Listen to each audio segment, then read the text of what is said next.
Words are powerful. How you speak, how you have inflection in your voice, that puts something on that word that you're about to say.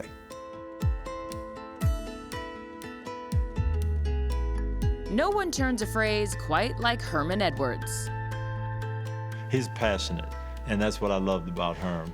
He would have a way to communicate in a way that guys could understand it.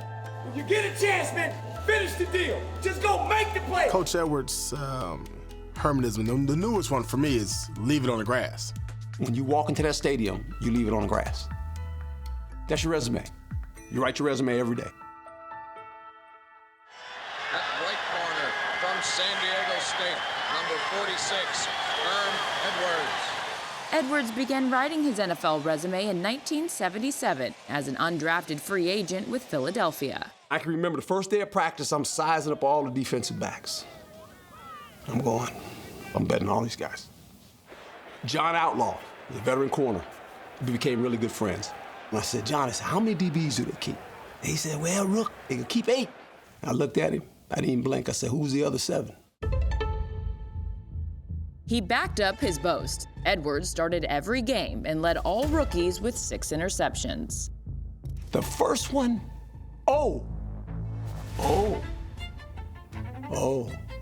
it was in the LA Coliseum. I'm kind of looking and I'm going, oh man, that's Joe Willie Namath. I said, are you kidding me? Namath has just got all day. Harold Jackson is out there, intercepted. Very nicely picked off by the rookie Herman Edwards. The game ends and we're walking out of the tunnel and I'm going, hey, you guys think if I asked Joe to sign this ball, he'd sign it? They go, rookie, don't ask him that. My dad never watched me play football. He worked about 150 miles away from where we lived. So my proudest moment was the Ram game because my father saw me play. My dad was a big influence in my life. When he spoke, everyone listened. I learned very early in my life to be on time, and the details matter, the little things. When his dad used to sweep, he'd always would tell Herm when Herm was growing up, don't forget the corners, don't forget the details. His attention to detail and penchant for being on time became hallmarks of his career. But after his rookie season, a car accident devastated Edwards' family. I was at home when it happened. I get a call, and it's from the hospital.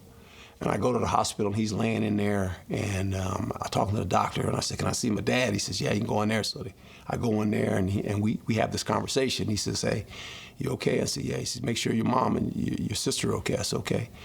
And then I walk back out, 5 minutes, he gone.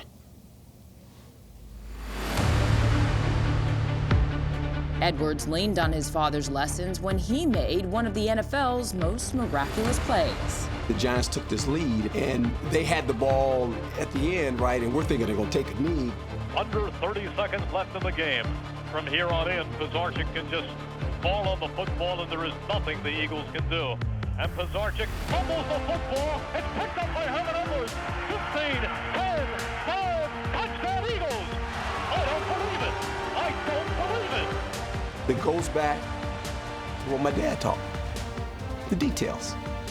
The little things matter.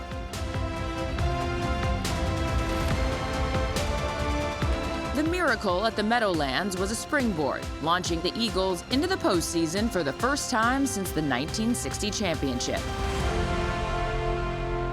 We felt as a team that we were pretty good, and if you watch us from then, we got going. 2 years after Edwards' signature play, the Eagles won the NFC East.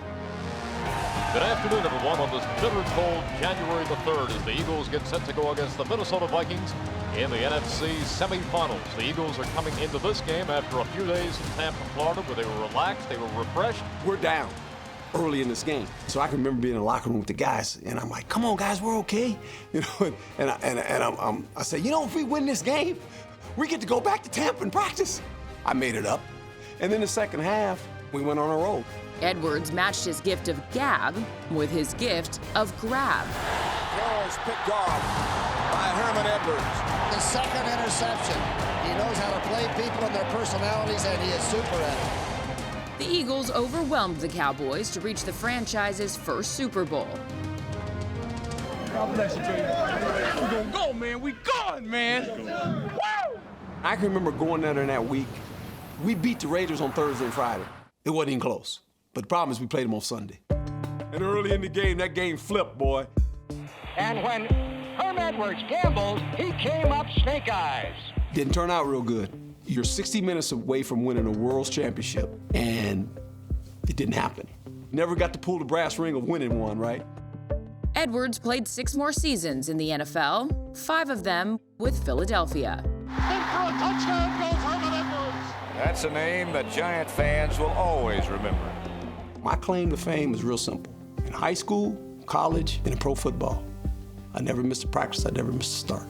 When he retired, the former undrafted free agent had 33 interceptions, one shy of the Eagles' all-time record. We are very excited to present the new head coach of the New York Jets, Herman Edwards. It's about competing, and it's about winning. That's why you play the game. When I retired, I said, you know what? I'm a coach. My first job in Kansas City, Carl Peterson, he's the GM, creates a job for me. A scout, part-time coach. Marty Schottenheimer's the head coach. Tony Dungy, he's the secondary coach. And so then Tony ends up leaving after about 3 or 4 years. So I take over for Tony. And then Tony eventually becomes the head coach at Tampa. Calls me up and says, hey, it's time, you gotta go. He was one of the first guys I wanted on my staff. And I said, be who you are, because that's what we need. I'm telling you, you got some character. That's why you're here. Another reason you're here, to have fun.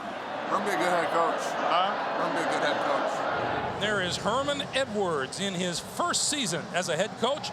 We play Peyton Manning at home. We lose. We get it worked out, hey. Ain't the end of the world, we'll be okay. Let's just hang together now.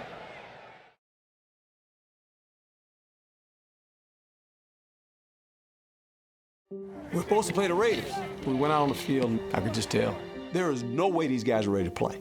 Then I talked to the players, I say, look, if you don't want to play, we're not going to play. We'll forfeit the game. And I was good with that. It was the best decision I made in my coaching career. The NFL postponed the week's games. When football returned, Herm Edwards and the Jets uplifted New York with 10 wins and a playoff berth. Herm, first playoff game, baby. Edwards and the Jets lost to the Raiders in the 2001 wildcard round. And in 2002, the team was reeling with a 2-5 record. I remember like it was yesterday. Judy Batista starts asking this question, and she was about to say, you know, at 2-5, you were about the guys going to say that word, quit. And I'm like, God, oh. And before she could say it, I said what I said. You play to win the game. Hello? You play to win the game. I said it that one time, and I never said it again. You don't get to quit. It's not an option. See? Someone told me that a long time ago. That ain't even an option. That's my dad. Son, when you sign on to do work, you got to finish the job. You can't just stop when it gets hard. Everyone at my college was like, man, did you see your dad go off today? When he hit that media with the hello. You got to be on that rhythm, though. It's very rhythmatic. You play to win the game. I think that just kind of questioned his integrity. That's, I think, why he just, was so passionate about it. I walk into the auditorium the next day on Wednesday. One of the players stands up and say, Coach, we heard what you said. We go to San Diego. You know what happened, right? And the Jets have blown the doors off the San Diego Chargers. And we went on a roll. We ended up winning the division. When everybody told you to quit and everyone said the season was over, you know what? You didn't believe it. Just believe in each other, man. You did that. And that's why you won the division. We are live at the Meadowlands, where the AFC Eastern Division champion New York Jets will take on the Indianapolis Colts. Oh, I'm so proud. Great job. It was one of those games where it's like everything we did, it just worked. Touchdown! And the Jets bust on top. If you'd have told me we were going to shut Peyton Manning out, man, shut Peyton Manning out. The New York Jets under Herman Edwards, their first playoff shutout. Play what you will. That's what playoff football's all about. Your will against some other guys. When you play like that, man, you're hard to beat. Edwards won one more playoff game during his Jets tenure. In 2006, his former general manager in Kansas City, Carl Peterson, traded a fourth-round pick to New York for the right to make Edwards the next head coach of the Chiefs. I'm excited about this football team, this organization, and I'm excited about being back in Kansas City. I mean, you know how long it took me to do this? I mean, this is a piece of art now. I've been working on this for a long time now. Come on, man. Somebody give me some love. Edwards became the first coach in Chiefs history to earn a playoff berth in his debut season, but his success was fleeting. We struggled for 2 years. I mean, it's bad. I knew what was going to happen. So you don't win, they're going to have to let you go. After 3 years, Edwards was fired. I'm going what I want to do. ESPN said, hey, coach, you want to come do some TV? And I said, why not? And that's what I did for almost 10 years. He was still coaching, he was just coaching to the TV screen. And so for me, it wasn't a matter of he's been off the field for 9 years. It's my honor to be here to take on this task of being the head football coach.